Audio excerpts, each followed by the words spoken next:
Je fais un bilan bien sûr très positif. On finit 3e du classement en espoir, avec 27 victoires et 7 défaites.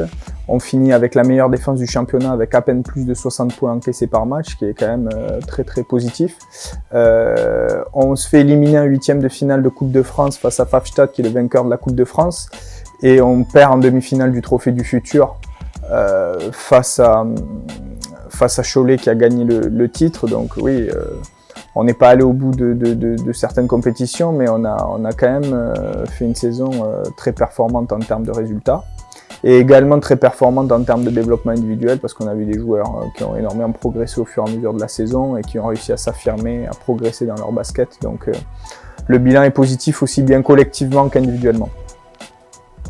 Je crois que l'équipe professionnelle a fait une très très belle saison et la dynamique de l'équipe professionnelle a servi la dynamique de l'équipe espoir. Et le fait de travailler d'avoir une très bonne collaboration avec Laurent et Fred favorise également avoir une continuité entre l'équipe espoir et l'équipe pro et du coup avoir une dynamique de jeu. Et ça c'est surtout ça que je retiens. Oui, je l'ai senti dès les premiers jours de la préparation. On avait un groupe qui était déjà très opérationnel sur le fond de jeu, sur nos exigences de tactique. Et on avait un groupe qui avait aussi digéré sur le plan individuel beaucoup de choses qu'on avait vues la saison d'avant. Et du coup, sur les matchs amicaux, on fait 8 ou 9 victoires en 10 matchs. Et ça résulte de tout le travail qui a été fourni l'année d'avant. Et on a eu une éthique de travail aussi cette année bien meilleure. Et je pense que c'est aussi les fondations des années précédentes qui nous ont permis d'avoir ça. Et du coup, on a pu surfer sur ça tout au long de la saison. Oui, je pense qu'on est l'équipe qui a le plus embêté Cholet cette saison, parce que on a gagné ce match à domicile au mois de décembre, mais on est re-allé jouer en deuxième partie de saison là-bas et on les a vraiment embêtés là-bas, même si on a perdu le match, on les a vraiment embêtés là-bas et on voit que même sur le Trophée du Futur, on leur a posé des problèmes. Ils avaient dû passer en zone notamment, ce qu'ils font quasiment jamais. Et je pense que oui, on est l'équipe qui a le plus embêté Cholet et on sait que Cholet quand même a une classe d'écart avec toutes les autres équipes et d'avoir été l'équipe qui les a le plus embêtés, c'est une petite victoire, quoi. Il y a un peu de regret parce que je pense que le 3e quart-temps, on passe vraiment totalement au travers. On gagne 3 quart-temps sur 4 sur ce match-là.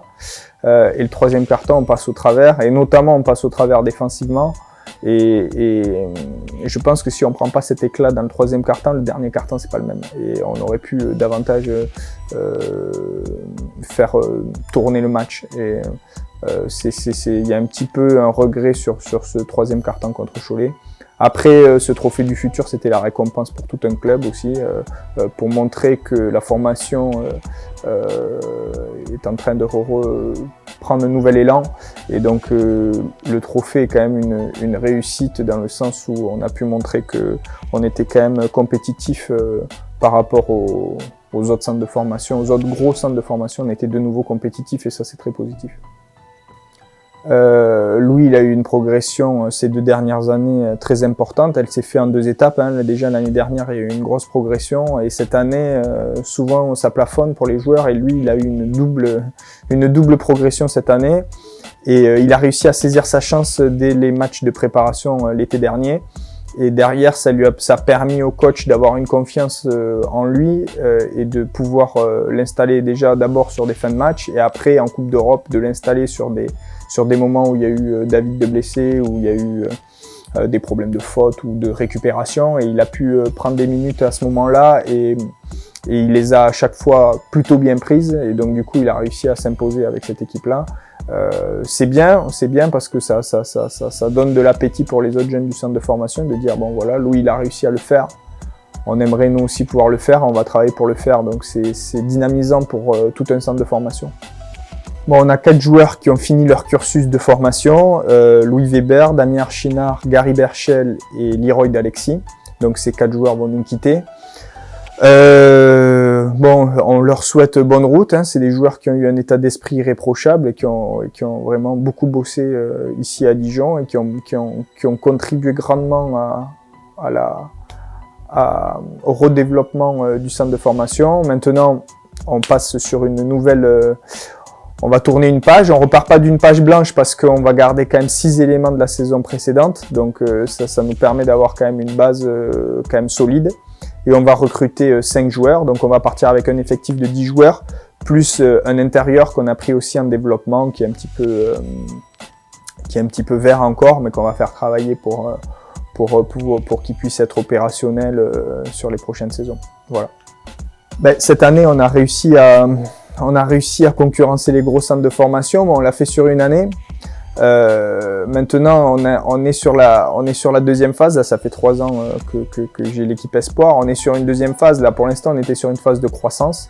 Maintenant, il va falloir réussir à stabiliser le projet. Donc, il va falloir qu'on arrive à maintenir des résultats cohérents pour être sur une première partie de tableau et essayer de continuer à être compétitif, de continuer à développer des joueurs et de continuer à rester parmi les meilleures équipes.